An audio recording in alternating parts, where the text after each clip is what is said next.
This is update walking tour kasi ako ay mag-grocery and yan, mag-walking muna tayo. 33 days of experiencing war here in Israel.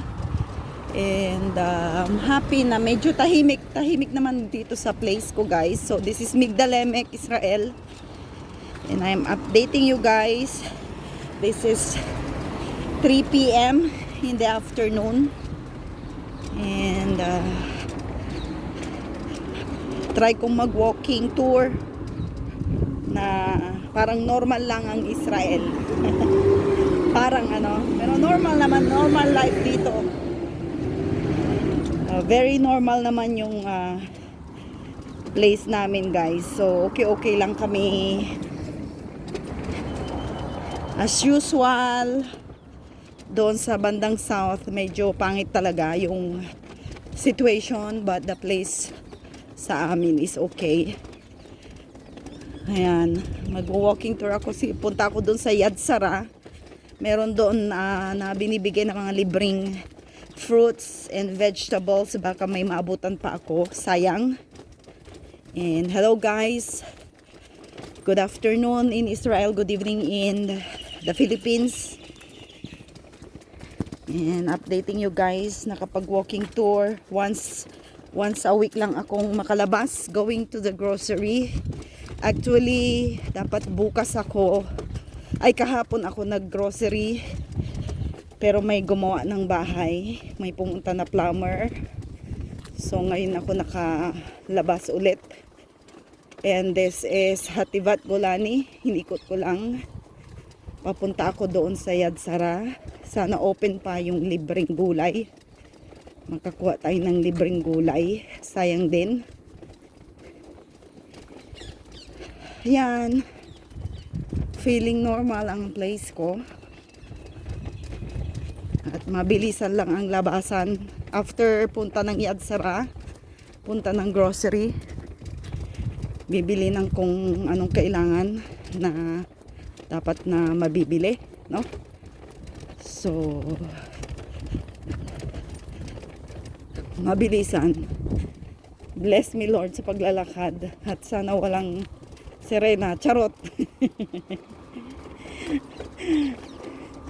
Pag may sirena naman, alam naman ang protocol kung ano yung gagawin namin na protocol. Magtago sa bombshell kung malapit, or pag hindi,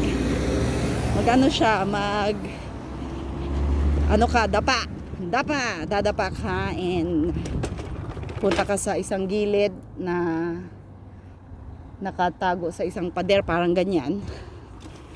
So talagang tinuruan din naman kami na kung paano protocol namin pag may mga sirena sa daan. And I hope it will be okay. This is my normal life as usual. The same pa rin naman ang aking buhay dito, no? Ganun pa rin, guys, ang buhay ko dito. Wala pa rin pagbabago. Ganun pa rin, tahimik pa rin talaga. Kahit na nag-walking tour ako noon, tahimik. As usual, tahimik pa rin hanggang ngayon. Pero sobrang tahimik. Pero normal pa rin ang mga dito. Normal pa rin ang work na. Pati sa school. Ayun, okay na rin yung school nila. One day na rin yung mga pumapasok na mga bata.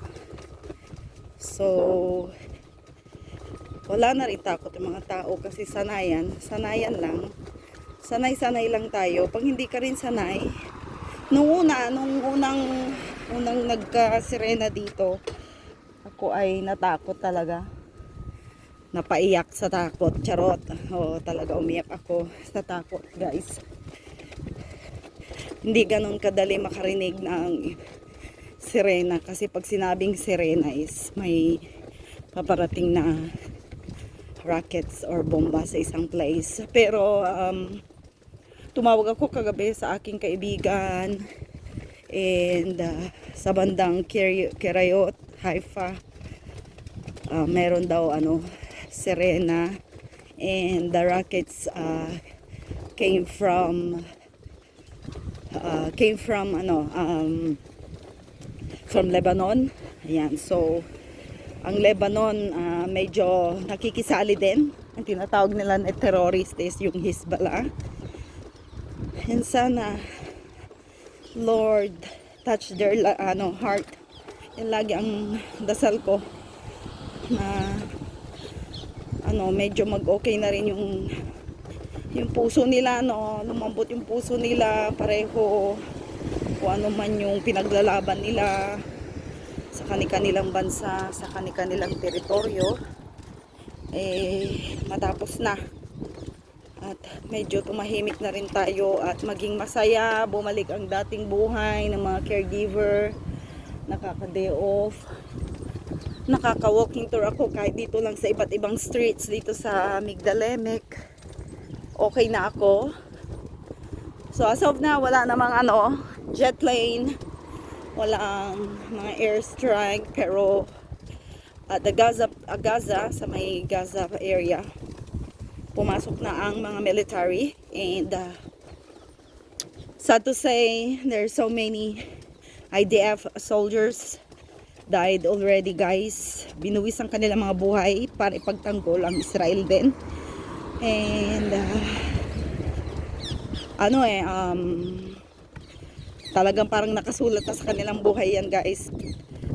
Pag dumating ka ng 18, 21 years old, you have to go to IDF as a soldier, mag-training, and after that, mag-decide na sila if they are going to study college, whatever they want, para sa kanilang future din, So, pero first things first is defending their,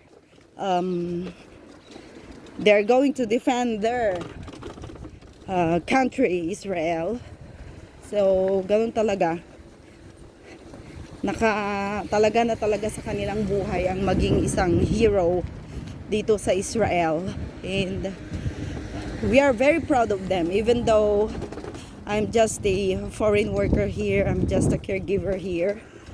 At yung mga apo ni Lola is kahit na may pamilya yan, reserve military sila, reserve soldier sila. Kung kinakailangan silang tawagan na pumunta kung saan yung milhama or war, wala silang magagawa. Yun ang patakaran, law, rules ng gobyerno ng Israel. So what I am saying is, please keep praying Israel na matapos na ito para wala nang maapektuhan ng mga civilians, And always God bless us. God bless you all, guys. And thank you sa lahat ng prayers ninyo. And ingat din po kayo palagi kung saan man pa kayo naroroon. Bye, guys. Hello, pupunta ako ng Yad Sarah, yung libreng pabigay na mga gulay. Ewan ko kung may gulay pa. Sana nga meron pa. Gulay, kung ano-ano pa, prutas. Hindi naman ganong karami, pero may bibigay naman sila. Hindi mo bibilhin. Sayang din. Sana sa Pilipinas meron din So, I hope makakuha tayo and mag-grocery din ako. God bless!